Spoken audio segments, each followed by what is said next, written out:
자, 조선시대 정근대 13문제 중에서 거의 한 7, 8문제가 이제 조선이랑 연결되어 있어요. 정근대 이제 정치사에서 가장 중요한 핵심적인 이제 뼈대를 갖다 지금부터 이제 공부하게 될 겁니다.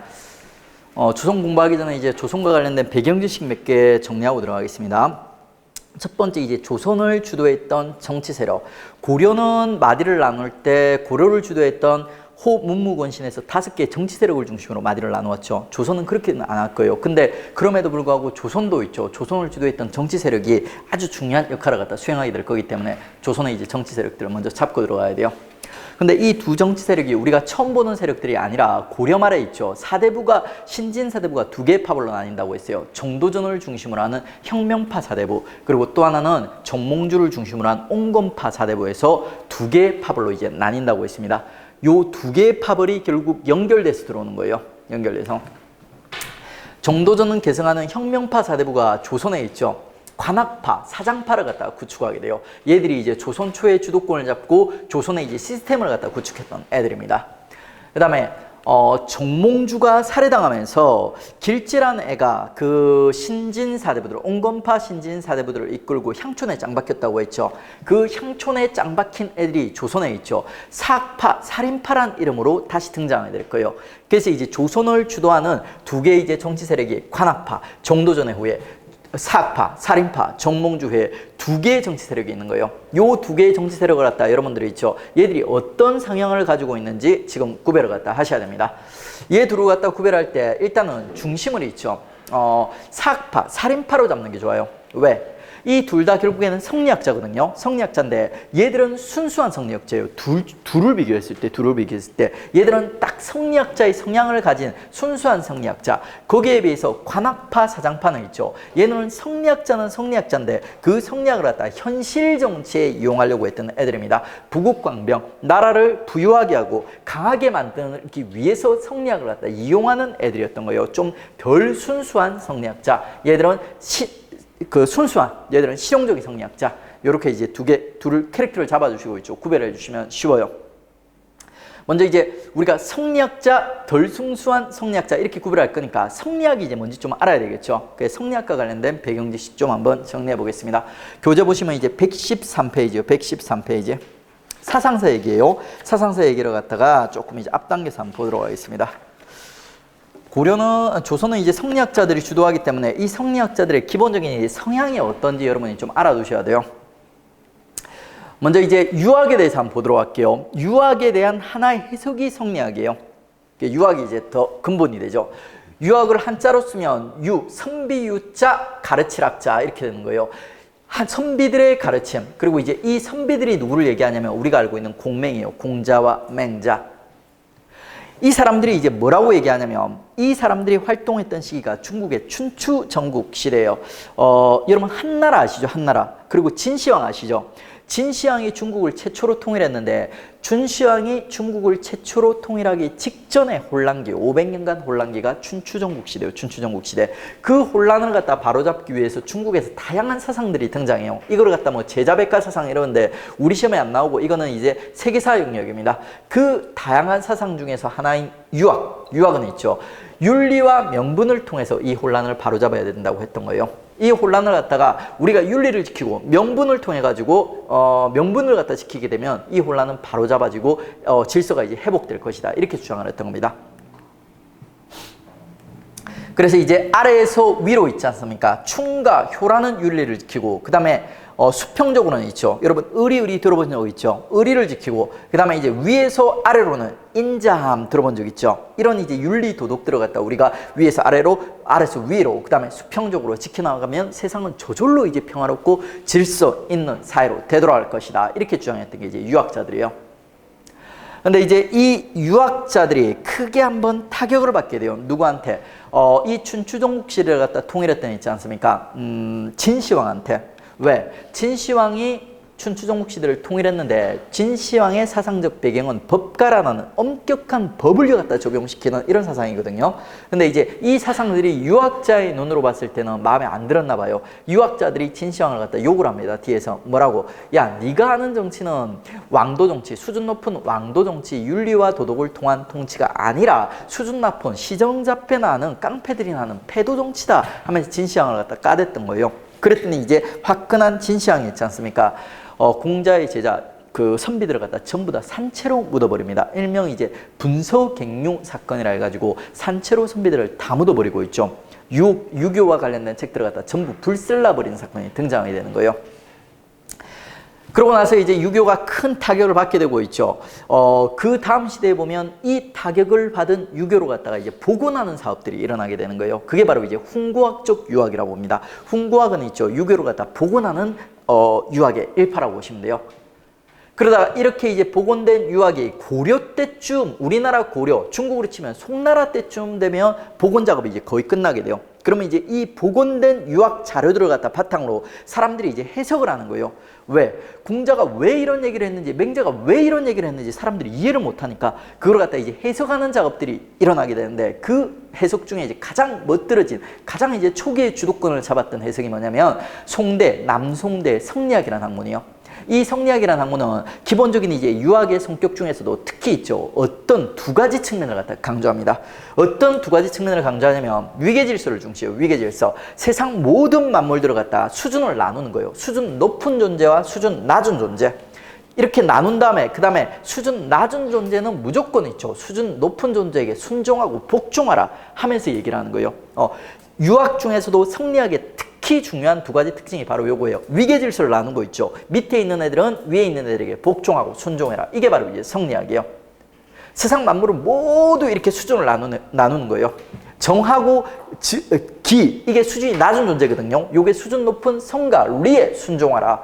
그 다음에 이가 오랑캐예요. 화는 중화예요. 오랑캐는 중화에게, 그 다음에 신하는 임금에게, 그 다음에 자식은 부모에게, 아내는 남편에게, 그 다음에 이제 마음을 갖다가 도덕적인 수준이 높은 감정들을 갖다가 사단이라 부르고, 본능적인 감성들을 갖다가 칠정이라 부르거든요. 칠정은 사단에게 순종하고 복종해라. 그러면 세상의 질서는 서절로 회복이 될 것이다. 이렇게 주장했던 학문이 이제 성리학이에요. 성리학. 실제로 성리학에 대한 해석은 되게 다양하고 깊이 있는데, 그걸 갖다가 우리 시험에서는 있죠. 요 정도 수준까지만 이해를 하면 모두 풀 수가 있습니다. 자, 그러면 이제 우리 성리학에 대해서 이제 뭔지 알았으니까 순수한 성리학자가 이제 어떤 성향을 가질지도 알 수 있어요. 일본 보시면 지금 왕도 정치, 사학파, 사렘파들이 좋아했던 정치적 이상이 왕도 정치라 되어 있는데, 이 왕도 정치는 윤리와 명분을 통해서 통치를 해나가는 걸 갖다 왕도 정치라고 하는 거예요. 이거는 꼭 관학파 아니더라도 유학자는 기본적으로 이제 왕도 정치, 윤리와 명분을 통한 질서를 갖다 유지하는 이런 이제 통치를 갖다 중시하는 모습을 보여줍니다. 당연히 이제 성리학자도 유학의 일종이니까 윤리명분 중시하고 있죠. 그 다음에 얘들이 또 사대를 좋아하는데, 사대가 뭐냐면 작은 나라가 큰 나라를 갖다 섬기는 거예요. 그러니까 우리가 있죠. 중화를 갖다 섬기는 그런 외교 노선이 바로 사대예요. 그러니까 이게 바로 이제 성리학적 질서, 특징을 갖다 잘 보여주고 있는 거죠. 그 다음에 이제 보수적이라고 표현되어 있는데, 유학 자체가 원래 변화보다는 있지 않습니까? 안정을 추구하는 학문입니다. 꼭 성리학 아니라도 유학 자체가 이런 보수성을 강하게 가지고 있어요. 특히 이제 성리학은 더 강하게 가지고 있긴 하지만, 이런 식으로 이제 사학파, 사림파, 순수한 성리학자들의 성향을 갖다 이제 정리했고요. 그 다음에 이제 좀 덜 순수한 성리학을 갖다 현실 정치에 이용하는 관학파, 사장파들은 있죠. 상대적으로 얘들이랑 비교했을 때 부국강병을 갖다 추구합니다.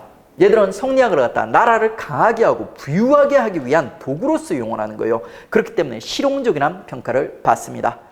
상대적으로 얘들에 비해서는 윤리 명분보다는 실용적이라는 평가를 받고 있죠.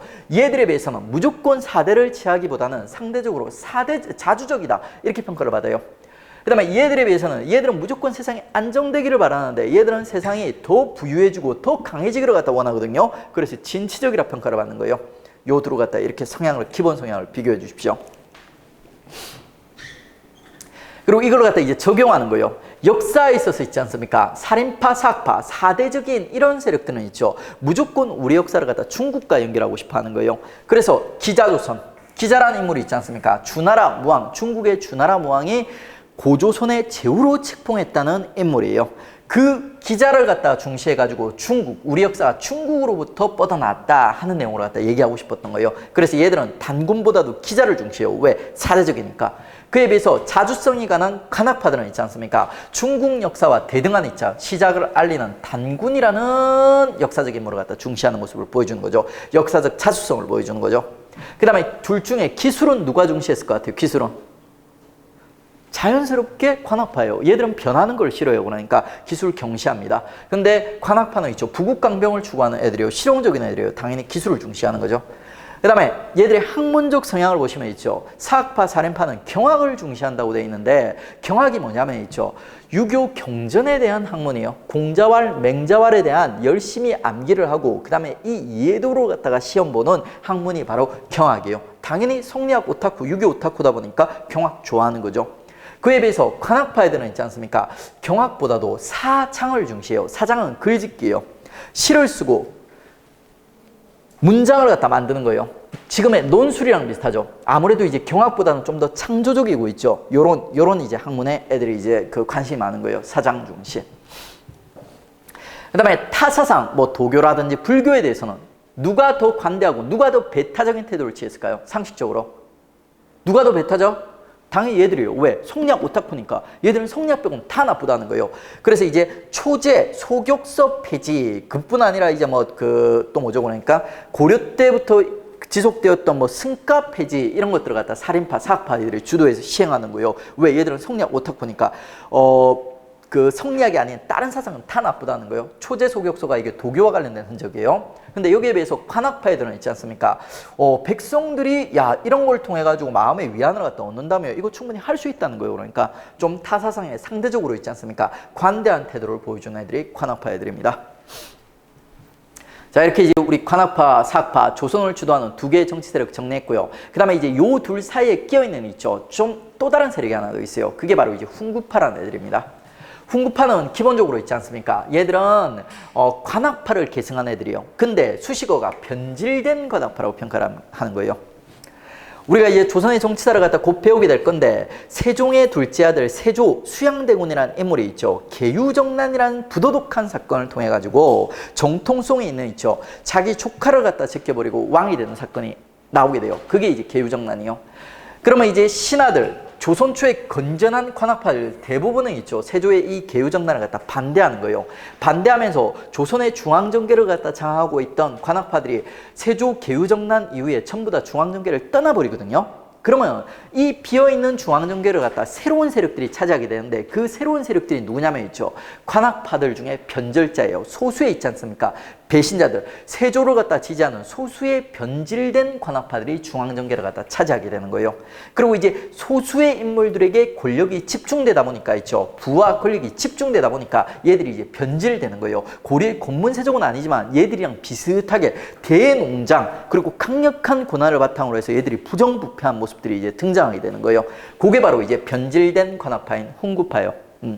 그러면 이제 이 훈구파라는 변질된 관학파들이 중앙정계에서 이제 힘을 쓰고 있으니까 그 후대의 왕들은 기분이 좋겠어요, 나쁘겠어요? 뭔가 이상하겠죠. 그러니까 이걸 바로잡고 이 훈구들을 갖다 견제해야 되겠다는 생각이 드는 거예요. 그러니까 그래서 세조 손자 때에 가면 있죠. 성종이란 임금이 이 훈구파들을 갖다 견제하기 위해서 향촌에 짱 박혀 있던 살인들, 사학파들 있지 않습니까? 얘들을 갖다 중앙정계에 불러올리기 시작하는 거예요. 그러면서 살인들이 중앙정계로 올라오게 되고 얘들이 결국에는 조선의 중앙정계를 갖다 장악하게 돼요.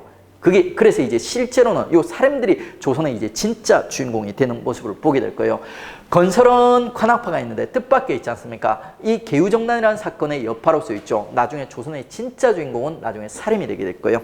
자, 요 조선을 주도했던 있죠. 세계의 정치 세력, 관학파, 사학파, 훈구파를 여러분 구별할 줄 아셔야 됩니다.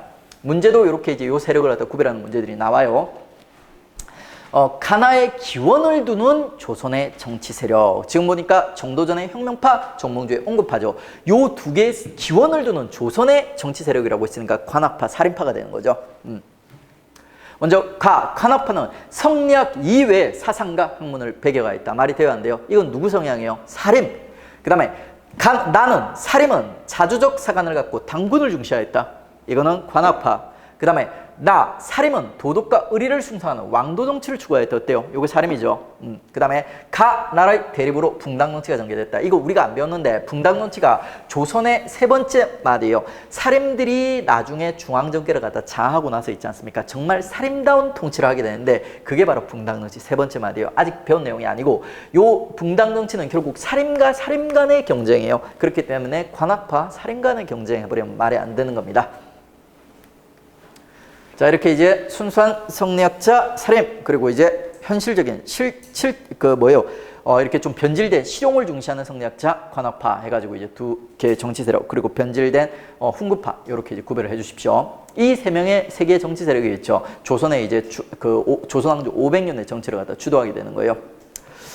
자, 그리고 이제 두 번째 조선과 관련된 배경 지식이 있죠.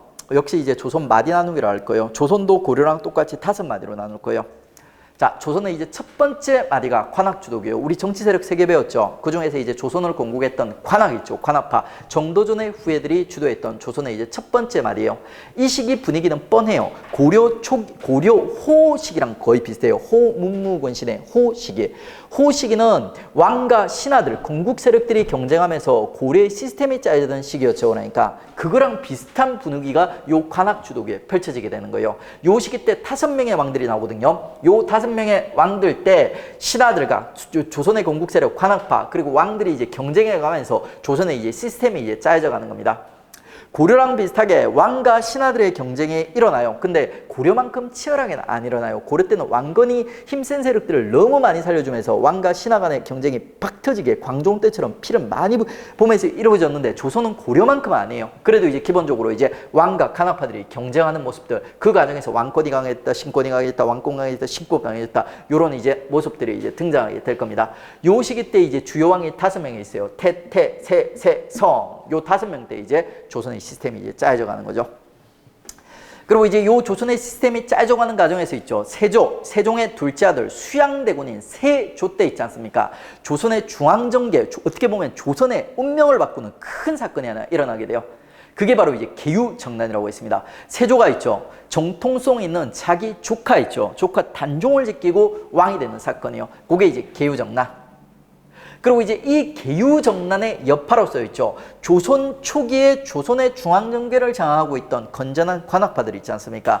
이 애들이 중앙정계를 떠나게 되는 거예요. 세조가 싫어서 떠나가 버리는 거예요. 정통성 없는 세조가 왕이 되다 보니까 조선의 이제 관악파들이 다 떠나가 버리고 소수의 변절한 있죠. 변절한 훈구파 애들이, 세조를 지지하는 훈구파 애들이 조선의 중앙정계를 갖다 장악하게 돼요. 그리고 얘들은 기본적으로는 관악파 계열이지만 소수에게 권력이 집중되다 보니까 이제 변질돼 버리는 거예요. 변질.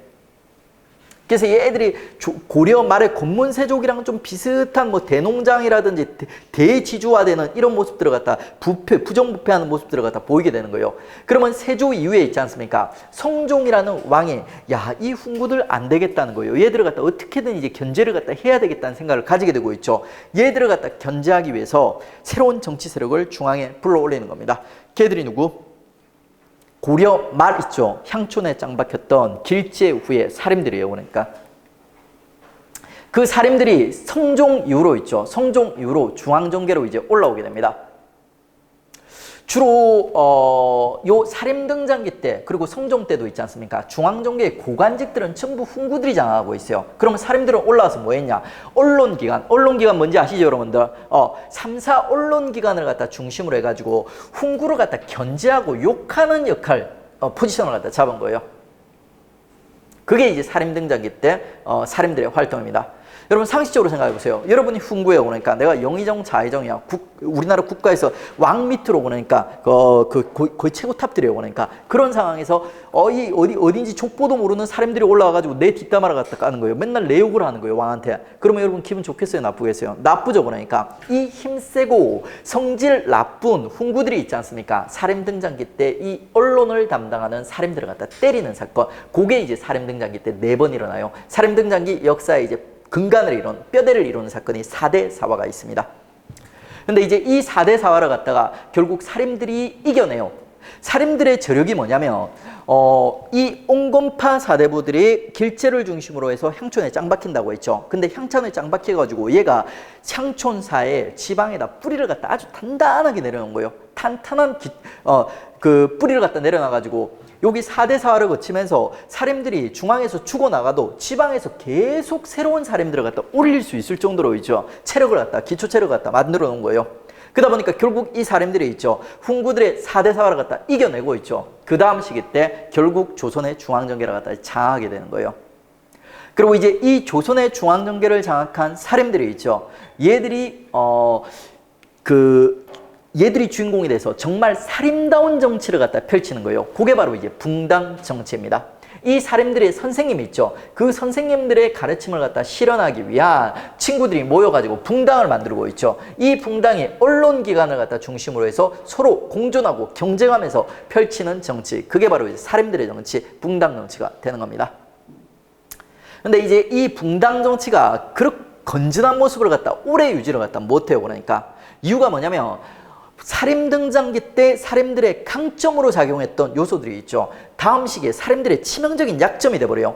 사림 등장기에 사림이 살아남을 수 있었던 이유가 뭐냐면 사림들이 기초 체력이 튼튼하다는 거예요. 향촌의 뿌리를 갖다 단단하게 박았기 때문에 죽여도 새로운 사림들을 갖다 계속 올릴 수 있었기 때문에 얘들이 그 시련을 갖다 이겨낸 거예요. 근데 그게 붕당 정치계는 약점이 돼버려요. 왜? 지금 보세요. 관직은 제한돼 있죠. 관직의 숫자는. 그런데 이제 붕당의 사림들의 천적이 없어진 거예요. 붕당이 계속 규모가 커지는 거예요. 관직을 지망하는 있지 않습니까? 사림들의 숫자가 계속 늘어나는 거예요. 경쟁이 어떻게 될까요? 심화될까요? 완화될까요? 심화되는 거예요. 경쟁이 숫자가 계속 늘어나다 보니까 관직은 제한되어 있는데 붕당의 규모, 관직에 응시하는 사림들은 숫자가 늘어다 보니까 이 경쟁이 점점 심화되고 그러다 보니까 결국 애들이 있지 않습니까? 공존의 원칙을 갖다 버려버리는 거예요. 원래는 이 둘이 경쟁을 하면서도 공존해야 되는데 이제 그 애들이 공존의 원칙을 버려버리고 있죠. 승리한 붕당이 패배한 붕당을 갖다 말살시키는 형태의 변질된 붕당 정치가 이제 시작되는 거예요. 그걸 갖다 이제 우리는 황국정치 이렇게 부릅니다. 황국정치. 황국이란 말이 무슨 말이냐면 국면이 완전히 확 바뀌다 이런 뜻이에요. 원래는 2개의 붕당이 있었는데 그 다음 날 가보니까 붕당 하나가 소멸돼 버렸어. 그런 식으로 원래는 이 붕당이 장악하고 있었는데 그 다음 날 가보니까 다른 붕당이 장악하고 있어. 이런 식으로 이제 국면이 이제 확 바뀐다고 해서 황국정치라고 부르는 거예요. 근데 이 황국정치란 게 여러분 얘기 들어보니까 이게 좀 정상적인 정치 시스템이 아닌 뭔가 이제 문제적 상황이에요. 문제적 상황이죠. 그러다 보니까 이제 이 문제를 바로잡기 위해서 드디어 이제 조선에 누가 등장하신다? 조선에 이제 개호왕들이 등장하는 거예요. 영종조 여러분 들어본 적 많죠? 원래는 조선 초기에 태태세성을 중심으로 왕들이 이제 가장 많이 출제가 되고 있어요. 근데 이제 조선에도 있지 않습니까? 초기 태태세성 못지않게 자주 등장하는 있지 않습니까? 후기 왕들이 있는데 그게 바로 이제 조선의 개호왕 포지션을 갖다 잡고 있는 영종조가 되는 거예요. 영화로도 되게 많이 등장하는 인물들이죠. 이들이 등장해가지고 탕평정치라는 개혁정치를 펼치게 되는데 탕평정치의 포인트는 뭐냐면 지금 붕당들이 막 싸우죠. 그러니까 싸워가지고 이긴 애들이 패배한 애들을 갖다 몰살을 시키는 모습이에요. 그게 황국정치예요. 자, 이 상황에서 있죠. 영조라든지 정조 같은 똘똘한 임금들이 등장해가지고 애들을 갖다 힘으로 뜯어 말리는 거예요. 너무 심하게 싸우지 말라면서. 그게 바로 이제 평평 골고루 쓰겠다 하는 정치입니다. 영조와 정조 때 나름대로 실효를 갖다 거둬요. 근데 탕평정치는 근원적인 한계가 있습니다. 근원적인 한계. 이 탕평정치 왕들이 힘센 붕당들을 갖다가 싸움을 갖다 뜯어 말리려면 있죠. 왕이 힘이 세야 돼요? 약해야 돼요? 세야 돼요. 왕이 똑똑해야 돼요? 아니면 멍청해도 돼요? 똑똑해야 되는 거예요. 이렇게 힘이 세고 똘똘한 왕들이 있지 않습니까? 계속 연달아 등장하는 게 가능할까요? 불가능할까요? 불가능한 거예요. 영종조 2번 이어진 것만 해도 거의 기적 같은 상황이에요. 근데 이제 정조가 되게 젊은 나이에 죽게 돼요. 젊은 나이에. 그러다 보니까 그 아들 순조가 있지 않습니까? 어렸을 때 왕이 돼버리는 겁니다. 초딩 순조는 이 탕평정치를 할 수 있을까요? 없을까요? 못하는 겁니다. 왕은 나이가 많을수록 그 다음에 왕위에 앉은 지 시간이 오래될수록 힘이 강해지는 거예요. 초딩 순조는 못해요. 그래서 이제 순조가 왕이 되고 나면 있죠. 이제 우리 그 조선의 붕당 정치는 한 단계 더 망가지는 거예요. 황국 정치라는 게 일당 독재예요. 승리한 붕당이 모든 국가의 권력을 갖다 독점하는 시스템이라면 있죠. 그 다음 순조 이후에 조선의 정치가 더 망가지는데 이거는 이제 세도 정치라 해가지고 이제는 일당이 아니라 있죠. 일가문 독재가 시작되는 거예요. 안동, 김씨, 풍양족씨 한 번 정도 들어보셨죠? 이런 이제 특정한 가문이 있지 않습니까? 국가의 모든 권력을 갖다 전행하면서 나라를 말아먹는 막장 정치로 이제 들어가게 되는 거예요. 그게 이제 세도 정치야. 요까지가 이제 정근대의 조선의 역사입니다. 이후에 뭐 흥선대원군 나오고 개항기로 이제 연결돼 들어가고 거기 보면 조선 얘기가 좀 더 나올 거거든요. 그건 근데 엄밀하게 그 근현대 얘기예요. 근현대 얘기. 우리는 이제 요 세도 정치까지 조선의 막장 정치, 세도 정치까지를 정근대에서 다루게 될 거예요. 요 5개 마디를 갖다 두 문자를 딸 거예요. 역시 관, 사, 붕, 환, 세. 의미 없습니다. 그냥 암기해 주십시오. 제가 의미 없이 암기하라는 거 몇 개 안 돼요. 그러니까 관사봉관세. 그리고 제가 의미 없이 암기하라는 거는 이거 한 100번 정도 쓸 거예요. 문제풀이까지 쓰면. 그러니까 이제 저절로 이제 암기하게 될 겁니다. 굳이 암기한다기보다는 익숙해지시면 돼요. 그러니까. 그리고 이제 이 정치사에서 관사봉관세 같은 이런 뼈들은 나중에 이제 그 강론에서 비술을 갖다 발휘하게 됩니다. 자, 그 중에서 첫 번째 말이 관악이 주도했던 의 있죠. 조선의 이제 시스템이 짜여졌던 시기, 그 시기와 관련된 관악주도기 내용 들어가 보도록 하겠습니다. 요 시기에 이제 그 기본 패턴은 뻔해요. 그러니까, 관악주도기 때 조선의 시스템을 짜는 왕이 5명이 있거든요. 일명 태태세세성. 원래 태정태세 문단세 이러는데, 여기서 별로 안 중요한 왕들이 많이 나와요. 그러니까, 그 엑스트라 왕들이 많이 나와요. 그래, 엑스트라 왕들, 이거 빼고 있죠. 엑기스만 딱 뽑으면 태태세세성이 되는 거예요. 요 5명의 왕이 조선의, 조선 초, 관악주도기 때 조선의 시스템을 갖다 이제 구축하게 되는 거예요. 그래서 요 5명의 왕들을 너네 구별할 줄 아는가 하면서 시험 문제가 나오게 되는 겁니다. 그 중에서 이제 첫 번째 태조 이성계와 관련된 내용들을 이제 정리해 보겠습니다. 자, 첫 번째 보시면 조선의 공국과 한양천도 나와있죠. 요거 이제 정확한 논리적 순서는 심화로 잡아드리고 제가 가볍게만 잡아드릴게요. 뭐 이성계가 이제 고려왕으로서 즉위를 했고 있죠. 그 다음에 이제 국호로 갖다 조선으로 이제 바꾸게 돼요. 그러고 나서 이제 뭐 한양천도 하고 그리고 이제 뭐 그 한성부라든지 그 정도전을 중심으로 해서 한성부라든지 경복궁 같은 애 있죠. 조선의 시스템들을 갖다 구축하는 모습을 보여줍니다. 근데 이게 나중에 심화로 들어가 보면 논리적으로 약간 모순되는 측면이 있거든요. 그거를 갖다 시험 문제에서 틀어가지고 문제를 갖다 내요. 그 포인트들은 이제 심화가 쌓겠습니다. 일단은 이제 이성계를 갖다 그 정도전을 중심으로 해서 있죠. 조선이 이제 건국되었다. 이 정도 이제 보시면 돼요.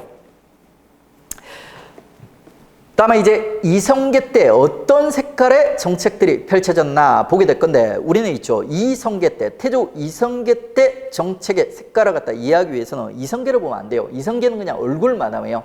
우리 그 박근혜의 정치를 갖다 이해하려면 뒤에 최순실을 봐야 되죠. 그러니까 그거랑 비슷하게 있죠. 요 이성계의 뒤에는 정도전이라는 실체가 따로 있었던 거예요. 그래가지고 정도전이라는 인물을 갖다 중심으로 해서 있죠. 태조 이성계 때 정치를 갖다 분석해 보도록 하겠습니다.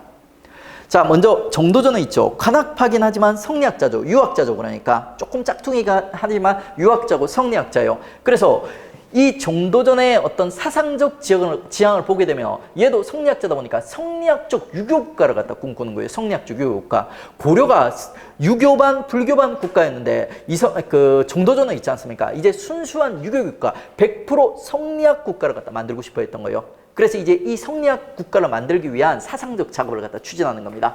자, 고려 때는 유교반, 불교반이었죠. 자, 여기서 순수한 성리학 국가, 100% 순수한 성리학 유교 국가를 갖다 만들려면 불교의 자리는 늘어나야 돼요? 줄어들어야 돼요? 어렵습니까? 줄어들어야 되죠. 그래서 불교의 자리를 갖다 빼앗는 작업을 하는 거예요. 그게 불시잡변이에요. 불시잡변. 아주 유명합니다. 시험에 자주 나옵니다. 자, 불시잡변이라는 책이 무슨 책이냐면 불시가 부처님 얘기하는 거예요. 부처씨의 잡소리, 헛소리라는 뜻이에요. 그 불교로 갖다가 있죠. 불교의 폐단을 갖다가 비판하는 정도가 아니에요. 최승로는 불교의 폐단을 비판했죠. 그 정도 수준이 아니라 불교 자체가 근원적으로 이거 헛소리라는 거예요. 불교 자체를 갖다 부정하는 얘기, 불시잡변. 그리고 이제 불교 자리를 없애버렸죠. 그러면 그 빈자리를 또 뭘로 채워야 돼요? 유학 성리학으로 채워야 되겠죠. 그 책들이 이런 책들인데 솔직히 정도전이 똑똑하고 감각이 있는데 정도전은 있죠. 순수한 학자라기보다는 현실 정치인으로 정치적 수완이 뛰어났던 인물이에요. 그러니까 실제로 이제 학자로서 성리학자로서 더 뛰어났던 인물은 조중 같은 인물들 따로 있습니다. 그러니까 정몽주라든지 조중 같은 인물들이 훨씬 더 성리학자로 뛰어났어요. 성리학과 관련된 책을 썼는데 그렇게 잘 쓰지는 못했어요. 그래서 시험에 잘 안 나와. 이거는 많이 나요. 나중에 심화 때 한번 살펴보긴 하겠습니다. 자, 그 다음에 이제 정도전에 있죠. 정치적 제함 살펴보겠습니다. 교재에 보면, 교재가 아니라 교과서에 보면 이렇게 나왔어요. 정도전에 있지 않습니까? 이성계 때 어떤 이제 정치적 지향을 갖다 민본의 실현을 위한 재상 중심의 정치라고 교과서에 이렇게 표현해 놓고 있는데, 교과서의 특징이 뭐냐면 쓸데없는 것들이 너무 많아요. 그러니까 시험에 안 나오는 포인트가 아닌 거니까. 여기서 실제로 포인트가 되는 글자는 하나밖에 없어요. 단어 찾아보세요. 뭐? 민본, 실현, 재상, 뭐예요? 그러니까 세 개 중에 하나 골라보세요. 재상이에요. 그러니까 민본은 있지 않습니까? 서양이든 동양이든 옛날이든 지금이든 할 거 없이 있지 않습니까? 정치인들은 다 사기꾼들이에요. 이것들이 전부 다 지네 어떤 정책을 펼칠 때는 야, 백성들을 위해서 이렇게 펼친다 이렇게 얘기해요. 그러니까 여기서 핵심 포인트는 뭐냐면 이 민본을 갖다 누가 힘을 주고 누가 실현할 것인가? 재상이 실현하겠다는 거예요. 정도전이라는 인물이 있지 않습니까? 5명의 왕을 갖다 모셔봤어요. 공민왕부터 해가지고 우, 창, 공, 그 다음에 이성계까지 5명의 왕을 갖다 모셨지 않습니까? 지가 이 5명의 왕을 갖다 모시면서 경험을 해보니까 왕은 로또라는 거예요. 왕은 똘똘한 공민왕이라든지 이성계처럼 좀 괜찮은 왕도 있을 수 있지만 우창국 같은 등신들도 왕이 될 수 있다는 거예요. 그렇기 때문에 그 나라의 정치는 있지 않습니까? 왕에게 맡기면 안 된다는 거예요. 왕에게 맡기면. 그러면 왕은 뭘 해야 되냐? 왕은 딱 하나만 된다는 거예요. 똘똘한 재상을 뽑으라는 거예요. 똘똘한. 그 나라, 우리나라가 그렇게 크지는 않지만 이 백성들 중에 보면 자기 정도전처럼 똘똘한 재상감들이 하나쯤은 있을 거라는 거예요. 그 재상을 찾아가지고 있지 않습니까? 재상감을 찾아가지고 재상직에 앉히고 걔한테 정치를 갖다 맡기라는 거예요. 그게 왕의 유일한 역할이라면서 이렇게 이제 왕을 갖다 개무시했던 인물이 정도전이에요. 그리고 이제 이런 재상 중심의 정치상을 갖다가 정도전의 여러 저서들에서 이제 표출을 갖다 하고 있는 겁니다. 조선 경국전이라고 해서 조선 초에 만들어졌던 최초의 이제 사참법전이에요. 정도전이 쓴. 여기도 보면 재상 중심에 있죠. 시스템을 갖다 주장하고 있어요. 요건 어렵습니다. 요건 심화댐. 그 다음에 삼봉집이 뭐냐면 정도전의 호가 삼봉종도전이에요. 삼봉종도전. 정도전의 문집입니다. 문집. 요 책에도 보면 있죠. 정도전이 재상 중심의 정치와 관련된 내용을 주장하고 있어요.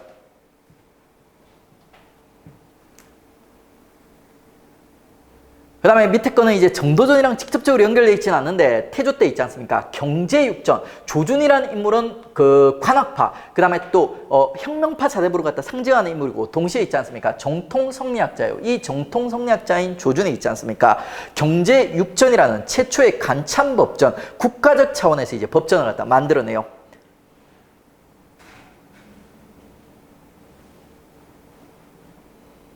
요게 나중에 다듬어지고 완성돼가지고 이제 경국대전이라는 조선을 갖다 상징하는 법전이 성종 때 만들어지게 됩니다. 경국대전만큼은 아니더라도 경제육전에 있죠. 태조 때 나왔던 법전 중에서는 가장 중요한 법전으로 꼽힙니다. 그 다음에 6번 주례는 뭐냐면 주나라의 제도. 이런 걸 우리가 왜 배워야 됩니까? 조선이라는 나라가 고려보다 완성도가 높다고 했어요? 낮다고 했어요? 조선은 아주 완성도, 시스템적으로 아주 완성도 높게 만들어져 있어요. 왜 그러냐면 정도전이라는 인물이 있죠.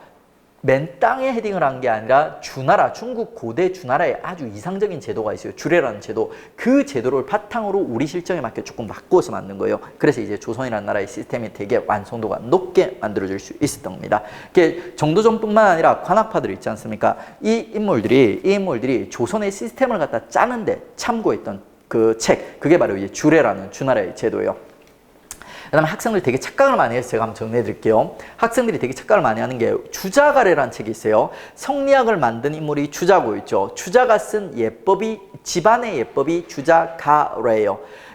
그 학생들이 이 주례를 갖다 주자가래의 줄임말로 보는 학생들이 꽤 있어요. 그러니까 아니에요. 전혀 상관이 없어요. 주례는 주나라의 제도로서 관학파, 정도전을 중심으로 한 관학파들이 조선을 갖다 시스템을 짤 때 참고했던 책이고 있죠. 주자가래는 이거는 성리학자들이 다 좋아해요. 관학파, 사학파 할 거 없이. 특히 이제 살인 사학파들이 환장하는 게 주자가래예요. 이 두 개 이제 서로 다른 거고 둘 다 중요한 거니까 좀 구별해 달라고 정리를 갖다 해드립니다. 그 다음에 이제 이 태조 시대 때 있죠. 경제적 지향. 태조 시대 때 이거는 정확하게 얘기하면 있지 않습니까? 가정법은 조선 건국 이전, 이성계가 왕이 되기 이전 공양 때 실시된 법이에요. 근데 이제 이 법이 조선의 이제 경제법의 근간을 갖다 이루게 되거든요. 그래가지고 이제 이 가정법을 갖다 이성계 때 다시 한번 우려먹는 거예요. 실제 정확하게 얘기하면 요거는 이제 공양 때 만들어진 법입니다. 조선 건국이 92년인데 91년도에 만들어진 거죠. 국가와 신진사대부의 경제적 기반을 확보하기 위해서 만들어졌다. 경제사에서 다시 한번 깊게 다룰 겁니다. 자, 요 사료 정도전을 갖다 대표하는 사료예요. 요 사료 이제 여러분 숙지를 하고 계셔야 됩니다. 그러니까 야, 이거 정도전 거구나 하면서 구별할 줄 아셔야 돼요. 자, 이게 정도전 거를 갖다가 알 수 있는 키워드가 뭐냐면 임금의 직책은 한 사람의 재상을 논정하는 데 있다 하였으니 바로 총재를 두고 한 말이다. 요거예요. 그러니까 자, 임금은 있지 않습니까? 얘가 이렇게 얘기하고 있어요. 너는 딴 거는 하지 말고 그냥 똘똘한 재상 하나만 뽑아라. 이렇게 얘기한 거예요. 이런 건방진 얘기를 할 수 있었던 우리 역사상 5,000년 역사를 신화는 딱 한 명밖에 없어요. 정도전밖에 없습니다. 가지고 이제 재상 중심의 정치, 임금은 재상만 뽑아라 이렇게 했던 거 이제 정도전과 관련된 사료라는 거 기억을 해주십시오. 그러면 이제 우리가 아직 태태세세성 중에서 태밖에 몰라요. 그러니까 그래서 아는 게 별로 없어. 그래서 라이벌 오답 선지들을 갖다 구별을 못해요. 근데 적어도 정답은 나올 수 있어요. 몇 번이에요? 3번 이런 식으로. 자, 그 다음에 이제 다음에 이제, 태종 시대 넘어가 보겠습니다. 자, 우리 태조 시대 때는 주도권을 누가 잡았어요? 주인공이 누구였어요? 정도전이었죠. 실제 태조 이성계가 나라를 갖다 조선이라는 나라를 건국했는데 이성계는 별로 한 일이 없어요. 그러니까 이성계는 얼굴마담이었습니다. 실제 이성계 옆에 이성계 오른팔, 왼팔 역할을 했던 두 명의 인물이 있는데 하나가 정도전이고 있죠. 하나가 이성계의 아들 중에 다섯째 되게 똘똘한 이방원이라고 있어요. 이 이방원을 제가 언제 소개해드렸냐면 선주교에서 정몽주를 갖다 때려잡은 인물이에요. 되게 똘똘하기도 하고 추진력도 있었던 이방원이라는 다섯째 아들이 있습니다. 이 두 명이 이제 기여를 해가지고 조선이라는 나라가 이제 만들어진 거예요. 근데 실제로 이제 건국되고 나서 누가 주도권을 지어버렸어요? 정도전이 주도권을 지었죠. 그리고 정도전이 추구했던 정치적 이상은 있지 않습니까? 재상 중심의 정치예요. 그러다 보니까 정도전에 있죠. 똘똘한 다섯째 이방원이 부담스러운 거예요. 왜? 이방원을 그 다음 때 왕으로 만들어주지 않습니까? 그러면 자기가 생각하는 재상 중심의 정치는 가능할까요? 불가능할까요? 불가능해요. 왕 중심의 통치체제가 이제 짤 거라고 생각을 했던 거예요. 그게 정도전이 있지 않습니까? 이 이방원을 갖다 견제하는 모습을 보여줍니다. 태조 이성계가 되게 아끼는 둘째 왕후, 둘째 왕비, 신모왕후, 시험에 안 나요. 신모왕후라는 여자가 있었거든요. 요 여자랑 손을 잡고 있죠. 왕위를 갖다 다음 때 왕세자를 갖다가 둘째 왕후, 신목왕후의 아들, 막내 아들이 있지 않습니까? 방석이로 만들어줬던 거예요. 방석이로. 그래서 이제 이방원을 갖다 견제하고 되게 순둥이 있지 않습니까? 방석이를 꼭두각시 왕으로 만들어가지고 재상 중심의 정치를 갖다 이끌어가려고 했던 겁니다. 그랬더니 누가 불만이 쌓이는 거예요? 이방원이 오니까 야 진짜 내가 온갖 더러운 짓, 내가 욕바가지로 들으면서 이렇게 내가 이렇게 조선을 갖다 공부를 했는데 나를 밀어내고 그리고 그 다음 때 왕세자조차도 막내한테 준다고 화가 쌓이겠죠. 그러니까 이 분노한 누구예요? 그러니까 나중에 태종이 될 이 방언이가 형들을 갖다 부추겨가지고 난을 일으키는 거예요. 그게 바로 이제 1차 왕자의 난입니다. 타겟은 누구겠어요? 당연히 정도전이죠. 그러니까 예, 형들 데리고 있지 않습니까? 정도전. 그리고 이제 정도전이 왕세자로 만들었던 막내 방석이 있거든요. 얘를 갖다 이제 제거하는 거예요. 명분은 뭐냐면, 야, 어떻게 형들 다 살아있는데 막내가 왕이 되냐? 다음 때 왕이 되냐? 이게 명분이었던 거예요. 그 왕자들, 형들 모아가지고 이제 반란을 일으켜서 동생과 그 다음에 이제 정도전을 갖다 제거했던 겁니다. 그러고 나서 그 다음 때 왕이 누가 되냐면 있죠. 이방원이 왕이 되지는 못해요. 왜? 이방원이 이 1차의 왕자의 난을 갖다 일으켰던 명분이 뭐냐면, 야, 어떻게 형들 다 살아있는데 막내가 왕이 되냐? 이랬거든요. 이방원이 다섯째예요. 그러니까 지가 왕이 되긴 뻘쭘하죠. 그러니까 그래서 이제 형들 중에 첫째 형을 갖다 왕으로 만들어줍니다. 그게 정종이에요. 얘가 둘째예요. 원래는 첫째 형이 있었는데 술 마시다 죽어요. 술독에 빠져가지고. 여러분들 이제 술 적당히 마셔야 돼요. 나중에 공무원 되면 술 마실 기회가 되게 많습니다. 술 좋아하시는 분은 공무원 되면 되게 좋아요. 그러니까 특히 이제 행정안전부에 있을 때는 어디서 돈이 나는지 모르겠어요. 근데 맨날 공짜로 술 마실 기회가 있어요. 그러니까 일주일에 그러니까 본인들이 이제 마음만 먹으면 술을 즐기시기만 한다면 이제 거의 한 일주일 내내 공짜로 술을 마실 수가 있어요. 그것도 좋은 술을 마십니다. 지방에 있을 때는 대충 이렇게 뭐 소주 같은 거 이런 거 마시는데 확실히 중앙은 다르더라고요. 예. 뭔 얘기하다 이쪽으로 왔죠? 종종. 아, 맞아요. 첫째 형이 술 마시다 죽었어요. 그리고 이제 둘째 형이 이제 꼭두각시 이제 왕이 되는 거예요. 근데 정종은 진짜 꼭두각시 형이었어요. 정종은 좀 무인에 가까요. 근데 얘가 눈치는 있었던 거예요. 실세는 누구다? 방석이라는 거예요. 방석이가 그냥 잠시 꼭두각시로 나 왕 한번 만들어준다는 걸, 왕 한번 앉혀줬다는 걸 알았어요. 그래, 정종은 별명이 뭐냐면 족구왕이에요, 족구왕. 왕 되고 나서 통치를 안 해요. 그러니까 관심도 안 가지고, 통치도 안 하고 그냥 동생한테 다 맡겨놔요. 지는 했던 거 뭐밖에 없냐면 족구밖에 안 했어요. 족구만 하다가 이제 곧 동생한테 이제 왕위를 갖다 물려주고 있죠. 안전하게 이제 물러나는 눈치 있었던 왕 정종입니다. 이 정종 때 있었던 업적 딱 하나만 기억을 할게요. 여러분 도평이사사 기억나시죠? 도평이사사. 요게 이제 정종 때 약화되면서 있죠. 의정부라는 조선을 대표하는 신하들의 이제 대표 단체 의정부가 이제 설치되게 되는 겁니다. 요것만 기억을 할게요. 나머지는 전부 지역적인 내용입니다. 그리고 이제 이 정책들을 갖다 전부 배후에서 누가 주도했을까요? 이방원이 주도했다는 거. 그리고 이제 실세 이방원, 아직 왕은 안 됐어요. 요 정종이 왕인 상태에서 다시 한번 왕자의 난이 일어나요. 그게 이제 2차 왕자의 난이에요. 형제들 중에서 넷째 형이 있지 않습니까? 넷째 형이 눈치 없이 방원이한테 도전했던 거예요. 박포라는 인물이 있거든요. 요 인물이 원래 1차 왕자의 난에 참가를 했었어요. 그런데 얘가 제대로 그러니까 이방원한테 인정을 갖다 못 받았던 겁니다. 이방원이 좀 홀대를 했던 거예요. 그러다 보니까 얘가 이제 불만이 쌓여가지고 있죠. 방간이를 갖다 꼬셔가지고 이방원이를 갖다 제거하려고 했던 거예요. 근데 이방원이 쉬운 인물이 아니에요. 그러니까 역으로 이제 당해버린 거죠. 그게 이제 2차 왕자의 난. 그리고 이 2차 왕자의 난을 통해가지고 이방원이 그 경쟁자가 될 수 있는 세력들을 갖다 다 제거해버립니다. 그러고 나서 이제 이방원이 완전 원탑이 돼버리거든요. 원탑 경쟁자가 없어져 버려. 그래가지고 이제 이 상황에서 이제 정종한테 이제 왕위를 갖다 이제 물려받는 거예요. 왕세제로 왕세자로 이제 책봉이 돼가지고 그 다음부터 이제 왕이 되는 겁니다. 그리고 이제 이렇게 왕이 되는 있지 않습니까? 태종 이방원의 이제 정치를 갖다 우리가 이제 배울 거예요. 태종 이방원은 캐릭터가 누구랑 비슷하냐면 보통 건국 초기에 있죠. 왕권 강화에 미친 왕들이 한 명씩 등장합니다. 그러니까 우리 통일신라 때는 누구 있었어요? 심랑. 고려 때는 광종, 그거랑 비슷한 포지션이 바로 태종이 되는 거예요. 아주 똘똘한 이제 태종이 주도권을 쥐고 있죠. 왕권 강화 관련된 일련의 정책들을 갖다 펼치게 되는 겁니다. 첫 번째 제도가 육조직계제예요. 육조직계제. 육조직계제는 뭐냐면 있죠. 이게 조선의 정치 시스템이에요. 조선의 정책 결정이 이루어지는 시스템. 왕과 신하들의 집합체인 의정부가 경쟁을 하고 있죠. 그 사이에서 언론기관들 3사가 이제 중간에서 심판을 갖다 봐주는 거예요. 그리고 이제 여기서 정책이 결정되면 있지 않습니까? 육조에서 이제 집행을 하는 거예요. 이게 집행기구. 그런데 육조직계제라는 제도는 어떤 제도냐면 있죠. 손발의 역할하는 육조, 집행기구 있지 않습니까? 집행기구를 갖다 왕이 직접 장악하는 제도예요. 의정부는 별로 하는 거 없이 그냥 구경만 하고 있죠. 왕이 손발을 갖다 직접 움직이는 시스템. 왕이 손발을 직접 움직이면 왕권이 강해질까요? 약해질까요? 당연히 강해지는 거예요. 그러니까 그게 바로 육조직계제예요. 태종의 육조직계제와 관련된 사료 꼭 읽어보십시오. 그러니까 이것도 빈출돼요. 내가 좀 힘들지만 있죠. 육조와 관련된 업무를 갖다 내가 이제 나한테 보고하도록 해라. 내가 처리하겠다. 이렇게 얘기하는 거예요. 육조직계제 태종 사료가 중요한 이유가 뭐냐면 나중에 세조란 인물이 태종을 갖다 많이 따라하면서 육조직계제를 다시 실시하게 돼요. 그 두 사료를 구별해야 되기 때문에 태종 걸 잘 봐두셔야 됩니다. 자, 그 다음에 이제 승정원과 의금부를 설치하였다 되어 있죠. 이 승정원 의금부가 뭐냐면 왕 직속기구들이에요.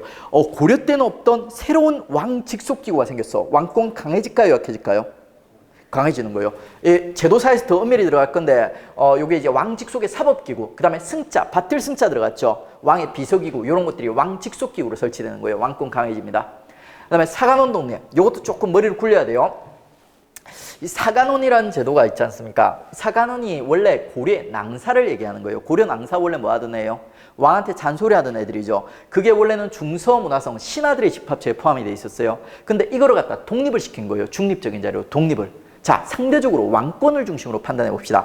이 낭사 사간원이 신하들의 단체에 속해서 왕만 욕할 때 왕권이 강할까요? 아니면 얘가 독립해가지고 왕도 욕하고 신하들도 욕할 때가 왕권이 강해질까요? 독립돼서 왕도 욕하고 신하들도 욕할 때가 왕권이 강해지는 거죠. 왜? 옛날에는 얘들이 신하들 단체에 속해가지고 맨날 왕만 까댔던 거예요. 근데 이제는 신하들도 견제하는 역할을 수행하죠. 그게 바로 사간원 독립을 갖다 얘기하는 거예요. 그래서 사관원 독립이 있지 않습니까? 독립이 왕권 강화랑 연결된다고 해석을 하는 거예요. 사관원 독립이 왕권 강화랑 사관원을 독립시켜 신하를 견제하였다. 이게 왕권 강화랑 연결된다고 해석을 하는 겁니다. 자, 그 다음에 사병업파. 1차 왕자의 난, 2차 왕자의 난을 통해 가지고 사병들의 패를 본 거예요. 지가 이제 사병들을 통해 가지고 왕권을 갖다 장하긴 했는데, 야, 이 사병들을 함부로 놔두니까 이런 반란 같은 게 일어날 수가 있더라. 그래가지고 이제 사병을 획파하고 있죠. 모든 군권을 갖다 자기한테 국가에 집중시켜 버립니다. 다음에 노비 변정도가, 우리 뭔가 비슷한 기구들을 많이 본 느낌이 들죠. 그러니까 노비를 바꾸어서 바로잡다. 노비 안건법이랑 똑같아요. 광종의 노비안검이랑 똑같습니다. 이름만 달라요. 그 다음에 전민변정도감도 좀 비슷하죠. 전민변정도감도 백성을 갖다 바꾸어 바로잡다. 이런 내용이 이제 바로 노비안검법이랑 맥락이 같거든요. 이런 제도들이 이제 거의 이제 왕권을 강화하고자 하는 사람들, 왕들이 이제 이런 제도들을 갖다 실시했던 겁니다. 그 다음에 이제 경제와 관련된 태종의 정책들 살펴보도록 하겠습니다.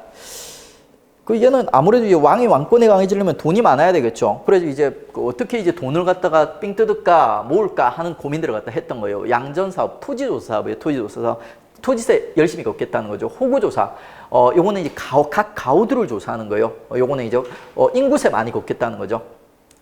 그 다음에 이제 호구조사 사업으로 인구를 갖다 조사하고 나서 백성들을 갖다 엄밀하게 관리해가지고 세금을 철저하게 걷기 위해서 호패법이라는 제도를 갖다 만들어요. 호패법은 뭐냐면 나무 여러 가지 제도로 신분에 따라서 있죠. 신분증을 만들어주는 제도예요. 지금으로 치면 이제 주민등록증 제도. 이것도 이제 사람들을 잘 관리해서 인두세 열심히 걷겠다는 거죠. 그러니까. 그 다음에 조선은 억불 정책이죠. 그래서 이제 대놓고 불교 사찰을 갖다 이제 삥 뜯는 모습을 갖다 보여주는 거예요.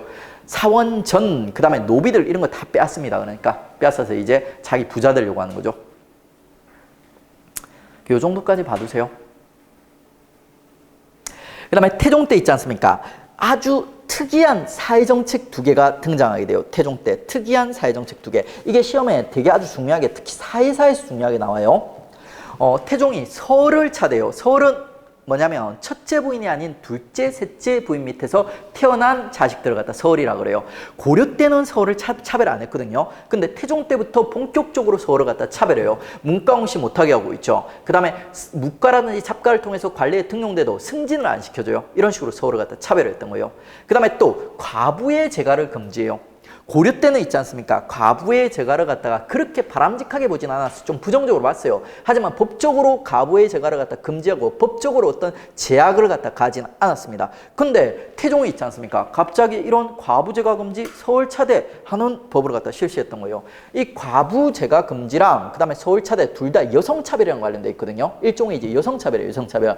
고려라는 사회가 여성의 사회적지가 상당히 높은 사회였어요. 중국이라는 다른 나라에 비해서. 그리고 이런 여성의 사회적, 가족에서 사회적주의가 높은 분위기가 조선 전기까지도 연결돼서 옵니다. 그래서 조선 전기도 아직 본격적인 여성에 대한 차별이 시작이 안 된 시기예요. 조선 후기가 돼야지 여성에 대한 차별이 본격화되게 됩니다. 그런데 이상하게 태종이 여성 차별의 일종인 서울차대 과부재가 금지를 갖다가 조선 전기부터 시작을 했던 거예요. 요거는 예외적인 현상이에요. 나중에 여러분 가족 문화를 배우게 되면 이게 왜 지금 나오지? 원래 조선 후기에 나와야 되는데? 이런 느낌이 드는 애들이에요. 요거를 갖다 암기를 해줘야 돼요. 암기를. 어떤 식으로 암기를 해주냐면 있죠. 여러분 방석이와 신목왕후 얘기를 갖다가 약간 각색을 해서 암기를 해주십시오. 신목왕후가 있지 않습니까? 원래 둘째 부인이에요. 근데 재간이라고 생각하세요. 실제로 재간이 아니에요. 근데 이건 시험에 절대 안 나오거든요. 신목왕후가 재간이에요. 재간이요. 재간이다 보니까 신목왕후한테 한이 맺혔어. 그래서 과부재가 금지 이래놨던 거예요. 그 다음에 둘째 부인은 신목왕후 밑에서 태어났으니까 방석이 있지 않습니까? 원래 왕이 될 뻔했던 진의 막내 동생이 있죠. 얘는 분명 서울이에요. 서울. 그래서 이제 방석이에 대한 원한 때문에 있지 않습니까? 서울 차대를 갖다 실시했던 거예요. 실제 이방원이 신목왕후 자기 이제 둘째 어머니를 갖다 진짜 싫어요. 나중에 신목왕후 죽고 나면 묘지까지 파헤쳐가지고 신목왕후의 묘지돌 있지 않습니까? 이런 것들을 갖다 사람들이 밟고 다니라면서 그 돌로 다리를 만들어 버려요. 신목왕후 진짜 싫어했습니다. 가지고 이제 신목왕후를 갖다 싫어했던 요런 혹은 이제 자기 동생 방석이를 갖다 싫어했던 애 있죠. 방원이가 이렇게 복수를 했다. 이렇게 기억을 하십시오. 그러면 쉽게 기억을 할 수가 있습니다. 예외적인 현상임에도 불구하고. 다음에 여러분 신문고는 다 뭔지 알죠? 신문고. 요 신문고가 처음 설치된 게 이제 태종 때요. 백성들이 이제 억울한 일이 있으면 두들겼다 하는데 함부로 못 두들겨요. 보통 이제 영모 같은 거 신고할 때 두드립니다. 그 다음에 태종 때 있지 않습니까? 과학 기술과 관련된 내용들 좀 많이 발전하게 되는데 이 다 중요한 거예요. 강론 배우고 나면 되게 중요한 건데 여러분 아직 강론을 갖다 구경도 안 했죠. 그러니까 일단 요 지도는 일단 제끼고 있죠. 앞에 희미한 것이 이건 잘 나오지도 않아요. 그러니까 인쇄술과 관련해서는 요거는 이제 곧 정리할 거니까 미리 한번 보죠. 그러니까 태종가 있죠. 세종 때 조선의 인쇄술이 이제 거의 완성 단계에 이르게 됩니다.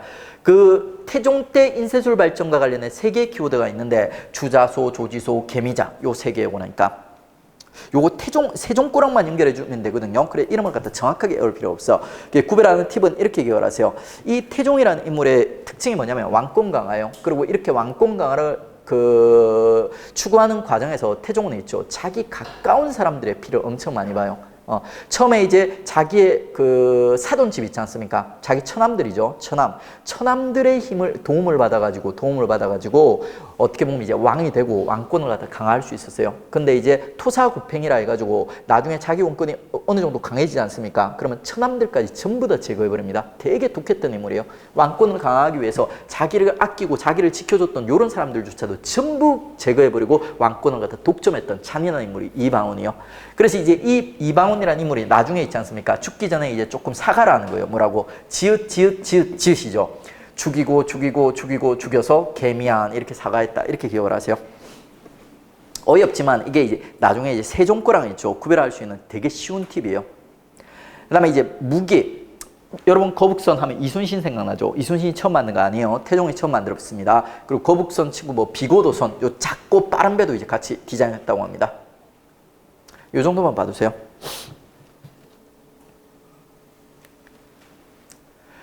그다음에 청계천이 있죠. 요것도 그냥 여러분 청계천 아시죠? 이명박이 복구했던 거. 이명박이 이 청계천을 다시 복원을 하면서 있지 않습니까? 이명박 때 시험에 좀 많이 나왔어요. 근데 이제는 한물 같습니다. 그래도 일정 수준 이상 출제가 돼가지고 시험 문제가 될 수가 있어요. 그러니까 근데 이건 심하게 정리하고 일단 태종이 처음으로 청계천을 만들었다, 건설하였다 이렇게 기억을 하시면 돼요. 원래 조그만 실개천이었어요. 실개천. 이걸 갖다 이제 태종이 있지 않습니까? 홍수 대비용으로 한양 쪽에 이제 지리적 약점 중에 하나가 여름만 되면 이제 홍수가 나더라는 거예요. 그래 물이 빠질 수 있는 길을 만들기 위해서 청계천을 갖다 처음으로 이제 지금의 청계천 형태로 있죠. 건설을 갖다 했던 겁니다. 문제 풀어보겠습니다. 밑줄은 왕의 업적으로 옳지 않은 것은 자 보니까 얘가 이제 무슨 왕인지 끌어내야 되는데 어떤 키워드를 보고 얘가 누군지 끌어낼 수 있어요. 두 차례 왕자의 난을 통해서 즉위 또 있어요. 맞아요. 재상들의 심의를 거치지 않고 왕이 직접 보고 처리하도록 이게 무슨 시스템이에요? 육조 직고제 얘기하는 거예요. 그리고 왕권 강해졌다. 이런 키워드 보면서 여러분은 요게 이제 태종이라는 걸 끌어낼 수 있습니다. 16세 이상의 남자들에게 호패를 발급하였다. 맞아요, 틀려요? 아무래도 사람 취급받는 애들, 정근대는 16세 이상이 이제 남자 대접을 받았어요. 그러다 보니까 16세 이상 애들에게 호패를 갖다 발급하는 거죠. 호패법. 그 다음에 노비 안검법 실시하여 불법적으로 노비가 된 자를 양인으로 되돌렸다. 이거는 맞아요, 틀려요? 노비 변종도 왕. 노비 안검법은 누구 거예요? 광종거. 그게 틀렸어. 그 다음에 사간원 독립 신하들을 견제하였다. 어떻습니까? 요건 맞죠? 사간원. 그 다음에 왕직 속에 승정원과 의건부를 설치, 왕권을 강화하였다. 어떻습니까? 이것도 맞는 거죠. 왕직 속 기구 2개 신설하였다. 이렇게 했습니다. 태종과 관련된 내용으로 옳지 않은 것이 이제 2번. 태종이랑 성격이 비슷한 광종을 갖다 내놓은 거예요. 기본적으로 이제 태태세세성 비교하는 문제가 많이 나옵니다. 자, 이렇게 해서 우리 태까지 배웠고 있죠. 그 다음에 이제 쉬었다가 이제 세세성 들어가도록 하겠습니다.